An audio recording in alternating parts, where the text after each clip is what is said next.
Mastering emotions through the lens of Carl Jung.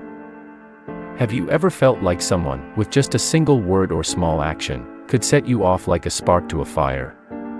Have you ever been haunted by an old conversation, feeling regret, anger, or shame for not reacting better?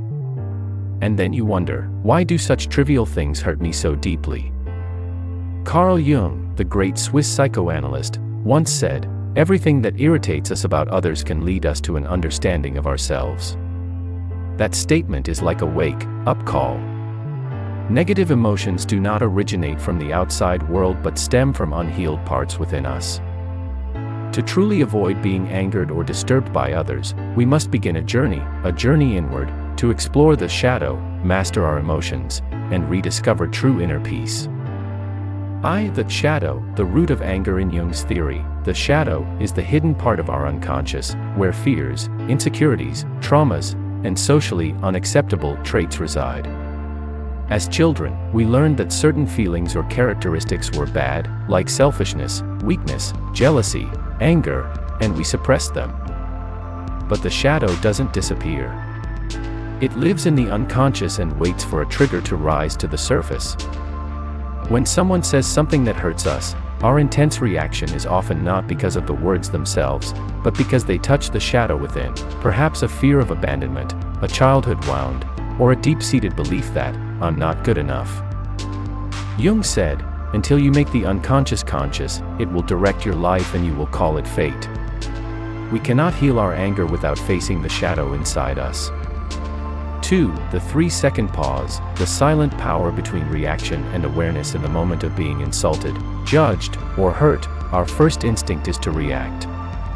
But what would happen if we simply paused for 3 seconds? Between stimulus and response, there always exists a quiet space. And within that space, we have the power to choose, to retaliate or to understand, to blame or to learn, to be angry or to stay calm. Practicing the 3-second pause is a simple yet powerful method.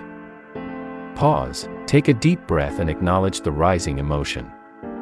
Reflect, ask yourself, what does this situation really say about me? Choose a response that honors your values and preserves your peace. Anger ceases to be a knee-jerk reaction and instead becomes a signal to turn inward. 3. Setting boundaries, protecting inner peace from intrusion. One reason we're often hurt by others is the lack of clear personal boundaries.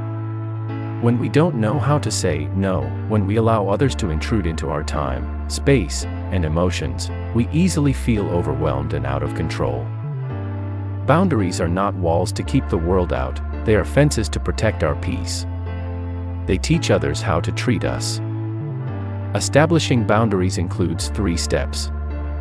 Define your limits. What will you no longer tolerate? What do you need to feel safe? Communicate clearly, express your boundaries calmly, without blaming. Stand firm, do not feel guilty for protecting yourself. With clear boundaries, we are less affected by others' words, actions, or emotions, because we know what is theirs and what is ours. 4. Criticism, the mirror reflecting the unhealed self. Nobody enjoys being criticized. But Jung believed that criticism is a mirror reflecting the parts of ourselves we're not yet ready to face.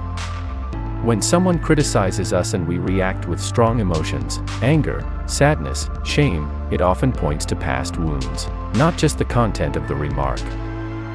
To transform criticism into a chance for growth. Separate the event, the emotion, the truth. A critique might be partly true, partly false, but our reaction is rooted in our inner landscape. Observe your inner reaction. Why am I reacting so strongly? What part of me is being touched? Learn to respond instead of reacting. Listen, filter, keep the useful, let go of what causes harm. When we understand that criticism does not define our self-worth, we are no longer ruled by it. Letting go, not about forgiving others, but liberating yourself. Many people think letting go is a sign of weakness, that we must hold on to anger to avoid getting hurt again. But in truth, holding on to resentment is like gripping a burning coal with the intention of throwing it, only to burn ourselves first. Letting go does not mean accepting someone's wrongdoing. It means no longer allowing the past to dictate the present.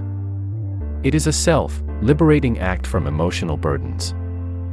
A simple way to practice letting go is the release ritual. Write down what hurt you. Visualize it as a heavy stone, a backpack, or a balloon. Take a deep breath, exhale, and let it go, both symbolically and emotionally. Repeat as needed.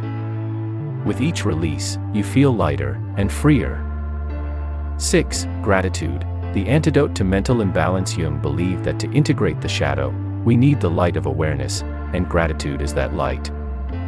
In moments of stress, anger, or sorrow, pausing to list 3 things you're grateful for can immediately shift negative energy. Gratitude does not deny pain, it creates space to also see what's good.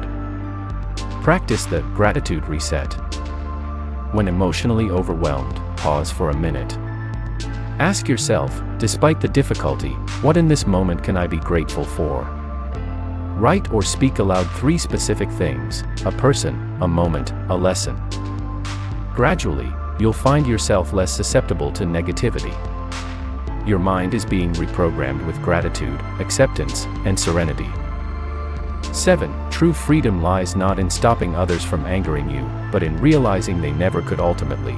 What Carl Jung and other great psychologists agree on is this: no one can make you angry unless you allow it. We cannot control others' behavior, but we can control how we respond. When you understand that, anger is a message from the shadow within. Every reaction is a choice, not a reflex. Peace is a skill to cultivate, not a privilege. Then you are slowly becoming truly free within. Carl Jung once said, "The privilege of a lifetime is to become who you truly are." To become that person, you must go through the shadow, through impulsive reactions, through anger, toward the calm strength within. Closing note: becoming unshakable amidst chaos in a world where everyone is easily hurt, easily triggered, easily swept up in arguments, criticism, and drama, the one who remains calm, self-aware, and unaffected by others' emotions is the strongest. Anger is natural, but being ruled by it is a choice. Step by step, you can. Listen to your shadow instead of running from it. Pause instead of reacting impulsively. Set boundaries instead of people-pleasing. Let go instead of holding on to pain. Choose gratitude instead of judgment. And ultimately, live like a peaceful warrior, one who doesn't need others to understand them, doesn't need to win arguments, doesn't need to change others, because they fully understand, love, and master themselves. Thank you for watching until the end of the video. Don't forget to like and subscribe to the channel to watch more interesting videos.